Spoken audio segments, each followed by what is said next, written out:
സാമ്പാർ വെക്കാനൊക്കെ എല്ലാവർക്കും അറിയാമെന്നറിയാം. ഞാൻ വെക്കുന്ന ശരിയായ രീതിയാണെന്നൊന്നും ഞാൻ പറയുന്നില്ല കേട്ടോ. എന്നാൽ ഈ കുക്കറിൽ സാമ്പാർ വെച്ച് കഴിഞ്ഞാൽ രണ്ട് ഗുണങ്ങളുണ്ട്. ഒന്ന്, ഈസി ആയിട്ട് പണി കഴിയും. രണ്ടാമത്തേത്, നമുക്ക് കഴിക്കാൻ മടിയുള്ള വെജിറ്റബിൾസ് ഒക്കെ അതിൻ്റെ കൂടെ ആഡ് ചെയ്യുകയാണെങ്കിൽ നന്നായിട്ട് കുക്കായി വന്നിട്ട് സാമ്പാറിൻ്റെ ചാറിൻ്റെ കൂടെ അങ്ങോട്ട് സെറ്റ് ആയിക്കോളും. അപ്പം അത് കഴിക്കുമ്പോൾ നമ്മുടെ ബോഡിയിലേക്ക് എത്തിക്കോളും.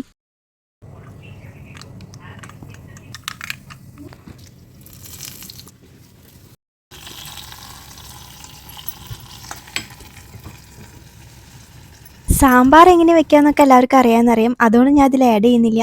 പിന്നെ ഇവിടെ കുറച്ച് ചെമ്മീൻ ഇരിക്കുന്നുണ്ടായിരുന്നു. അത് വെച്ചിട്ട് ഒരു കുഞ്ഞു ചെമ്മീൻ റോസ്റ്റ് ഉണ്ടാക്കിയിട്ടുണ്ടായിരുന്നു. അപ്പോൾ അങ്ങനെ ഉച്ചയ്ക്ക് ഇതായിരുന്നു സ്പെഷ്യൽ. ചോറും സാമ്പാറും ചെമ്മീൻ റോസ്റ്റും പിന്നെ ഒരു പപ്പടം കൂടി ആയിപ്പോൾ അടിപൊളിയായില്ലേ. അപ്പോൾ വീഡിയോ ഇഷ്ടപ്പെട്ടാൽ ലൈക്ക് ചെയ്യാനും ഷെയർ ചെയ്യാനും കമൻറ്റ് ചെയ്യാനൊന്നും മറക്കല്ലേ. പിന്നെ സബ്സ്ക്രൈബ് ചെയ്യാതെയാണ് കാണുന്നതെന്നുണ്ടെങ്കിൽ ചാനലൊന്ന് സബ്സ്ക്രൈബ് ചെയ്ത് സപ്പോർട്ട് ചെയ്യണേ. അപ്പോൾ ഇത്രയേ ഉള്ളൂ. ബൈ.